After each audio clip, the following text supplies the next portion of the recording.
What if I told you there's a motorcycle so cursed it doesn't need a rider to kill? A bike that drinks blood, fears crosses, and even escapes from exorcisms? Sounds crazy, right? Well, this isn't just a story, it's a nightmare on two wheels. The story begins on a dark, eerie night near a deserted highway where a group of occultists were performing a sinister ritual. Their goal? To summon a demonic entity to Earth, the prince of the underworld himself. The ritual was nearing completion when suddenly a gang of bikers arrived. Their leader Roach fired an arrow straight at the head occultist, causing him to fall into the fire. Without wasting time, the bikers launched an attack on the rest of the group, eliminating them one by one. As they celebrated their bloody victory, a wounded man attempted to strike Roach but stumbled and collapsed from his injuries. Roach, without hesitation, shot another arrow. This time it hit the man's bike, piercing through the fuel tank.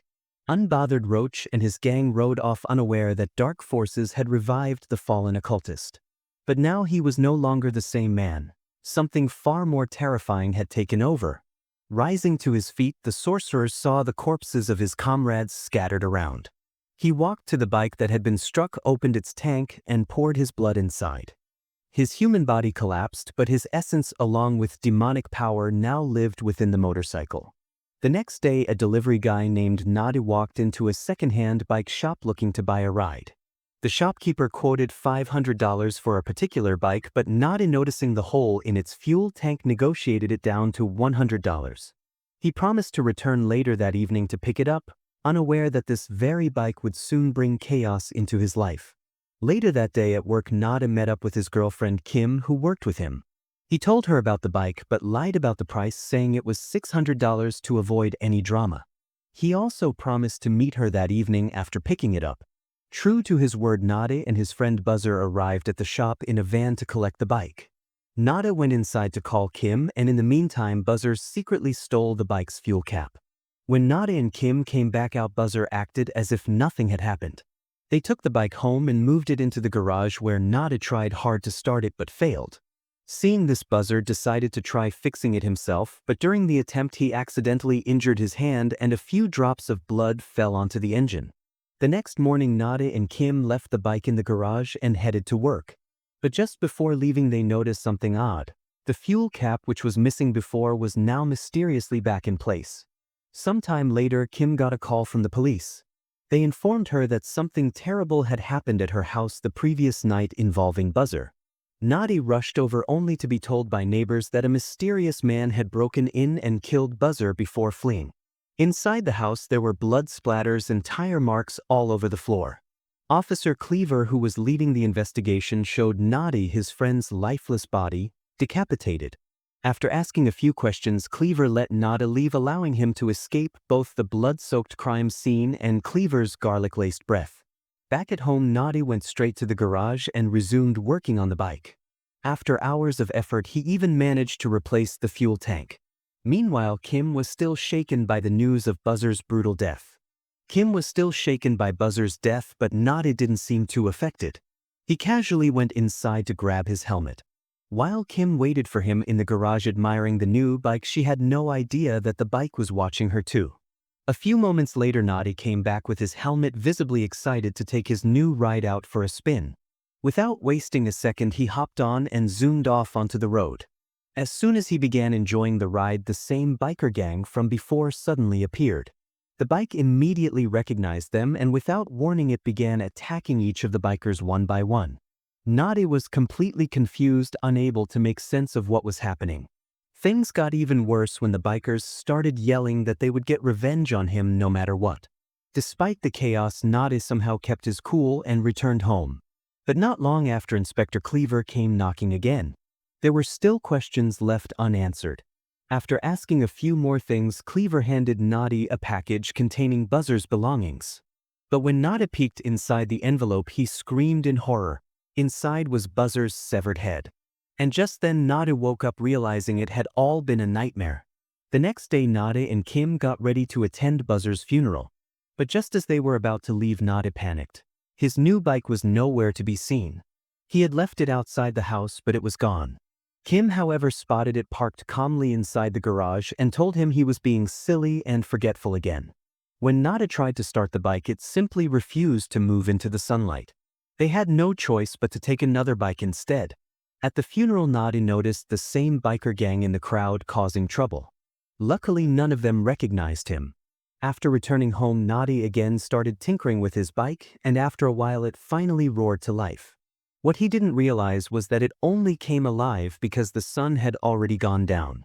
Later that night, Nada took Kim on a ride and stopped at a bar. He parked the bike outside and went in to get drinks. As fate would have it, the biker gang passed by and immediately recognized the bike. Inside the bar, Noddy was ordering when suddenly an arrow fired by Roach struck the table right in front of him. But Noddy pretended not to notice and walked off to play pool. Roach and his crew, however, weren't ready to let things go so easily. Roach began provoking Noddy, trying to draw him into a fight.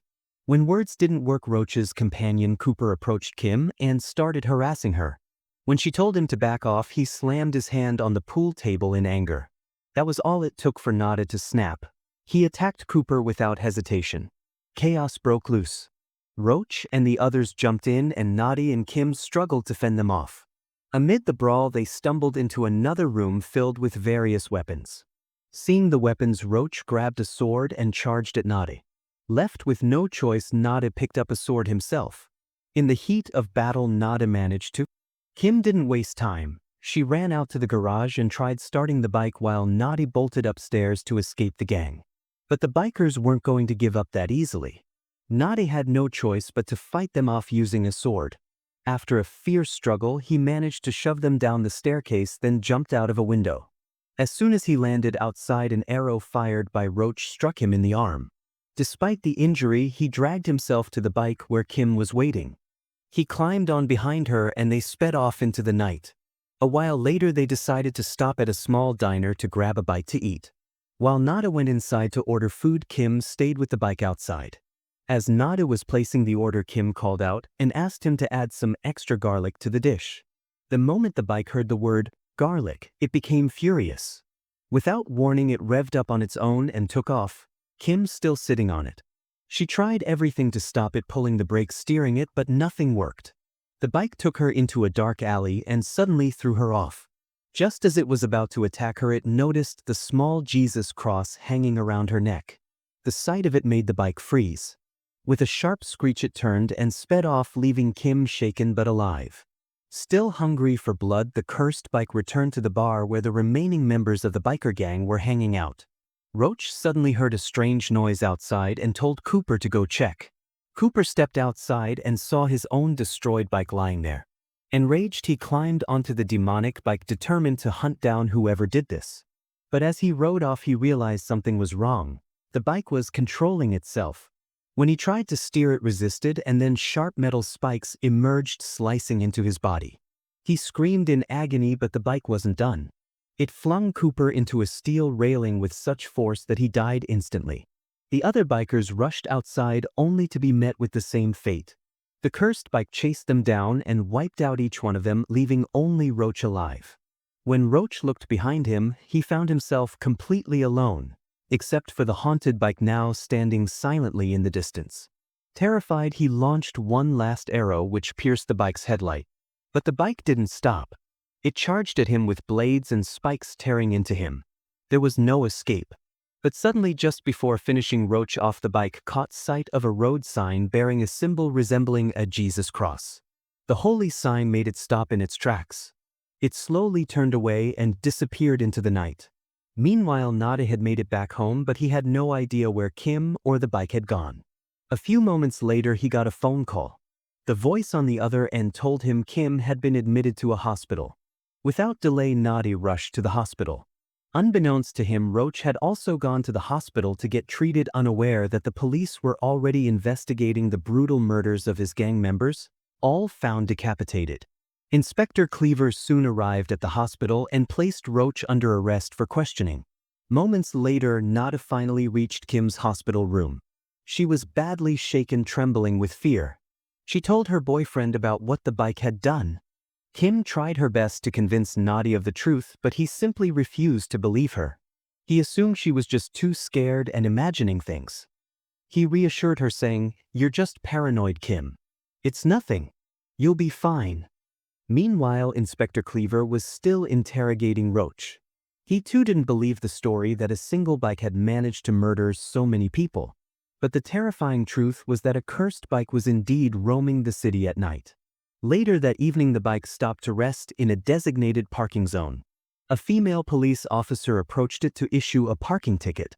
But as soon as she touched its headlight, the bike snapped, literally. It cut her hand clean off. After the brutal attack, the bike calmly returned to its garage as if nothing had happened. The next morning, before leaving for work, Noddy went to check on the bike in the garage. That's when he noticed something horrifying. There was a severed human hand stuck inside the headlight. Shocked, he opened the fuel tank and was horrified to find it filled entirely with blood. Terrified, Noddy ran straight to a nearby church. When he arrived, the priest's assistant told him that the priest wouldn't arrive before 9 a.m. But Noddy didn't have that kind of time. He pressured and threatened the assistant until the man finally agreed to call the priest early. A little while later, the assistant took Noddy to the confessional room where he explained everything. At first, the priest didn't believe a word. But Noddy's desperation and pleas eventually convinced him to come take a look. When they reached the garage, however, there was no visible sign of anything evil. The bike just sat there appearing completely normal. But even now, it still refused to come into the sunlight. When the priest tried to forcibly drag it out into the open, the bike snapped again, this time slicing off the priest's finger with its brake lever. Noddy quickly rushed the injured priest to the hospital where Kim was already admitted. Now, with everything they had seen, none of them had any doubt left. The bike was definitely possessed by some demonic spirit. But in order to exorcise the bike, they first had to discover which spirit had taken over it. According to the priest, every spirit required a different method of banishment. Identifying the spirit was crucial.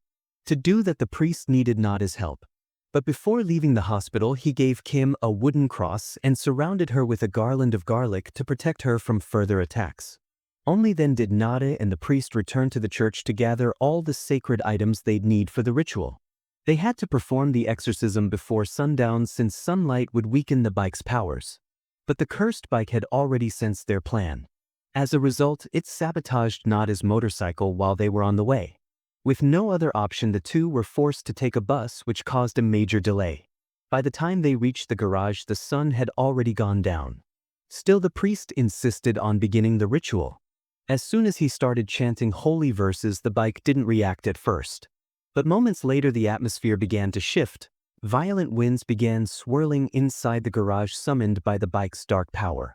When the priest refused to stop, the bike hurled him against the wall and started attacking him with whatever it could: metal tools, parts, chains. Still, the priest kept chanting, refusing to give up. After a few more moments of resistance, the bike began to weaken. And just when it seemed like it might work, the priest moved to complete the final step of the ritual and, to be continued. As the priest poured holy water on the cursed bike, sharp metal spikes suddenly emerged from its body. Furious, the bike tried to attack the priest again. But this time, Noddy jumped in with a Jesus cross in his hand, shielding the priest just in time. The distraction gave them the perfect opportunity to escape.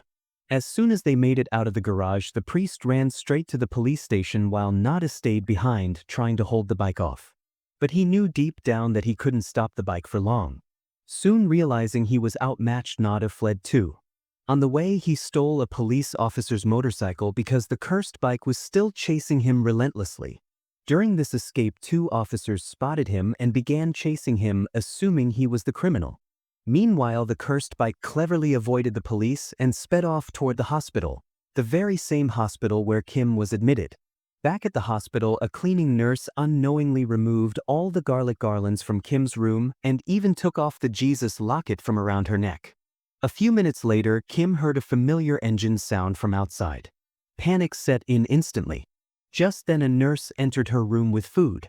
Seeing her calmed Kim for a moment, until the bike crashed through the window, shattering glass all around. The bike attacked the nurse, first killing her instantly. Now its next target was Kim. Terrified, Kim jumped out of bed and scrambled for her Jesus locket. The moment she grabbed it and held it up, the bike hesitated and then suddenly turned around, racing away toward the highway. But this was terrible news for Roach, who had just left the police station. The cursed bike was now after him. Roach, seeing the demonic machine coming straight for him, ran as fast as he could.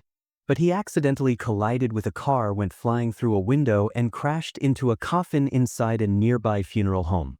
The bike followed him there and ended Roach's life in one brutal blow. Now its final target was Noddy. It attacked him out of nowhere, and to survive, Noddy climbed a wall. The bike lunged at him, but its tire got stuck in the structure. Seizing the moment, Noddy used all his strength to push the bike into a nearby pond. For a brief moment, he thought it was finally over. But then, the bike's headlights flickered back on from beneath the water. Panicked, Noddy bolted toward the road, where he finally ran into Inspector Cleaver, who now knew everything. Kim and the priest were also with him. But Noddy was too frightened to even talk. He ran past them and into a nearby gym, hoping to hide. Moments later, the bike arrived. When a man at the gym tried to stop it, the bike attacked his hand with a sharp object. Noddy had had enough. Fueled by rage and fear, he launched a fierce attack on the bike. The fight was brutal. Noddy got injured multiple times, but he kept hitting the bike's headlight, the source of its demonic energy, until it was temporarily knocked out.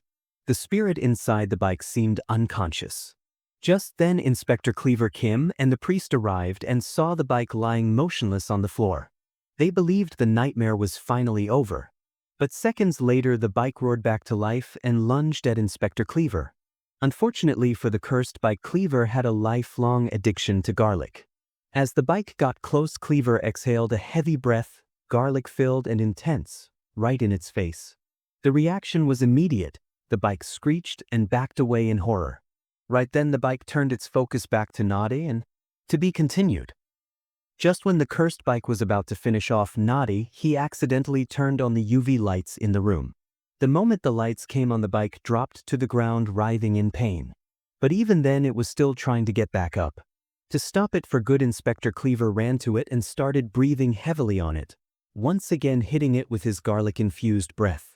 Then all of them came together to destroy the bike completely. They used the Jesus Cross, sacred chants, and powerful mantras. After a fierce effort, the cursed bike was finally destroyed. Peace was restored. Noddy and Kim's life slowly returned to normal. One day, while Noddy was repairing his own bike, he accidentally cut his hand. As he tried to clean the blood with a cloth, Kim suggested they should go see a doctor. Noddy dropped the cloth absent-mindedly before they left. A few drops of his blood dripped onto the fuel tank of the cursed bike, which had been left in a corner, damaged and silent. Suddenly, the bike's tank absorbed the blood-soaked cloth. That could only mean one thing. The bike was still alive. So how did you like this bloody bike horror story? Let us know in the comments. See you in the next video. Waving hand fire.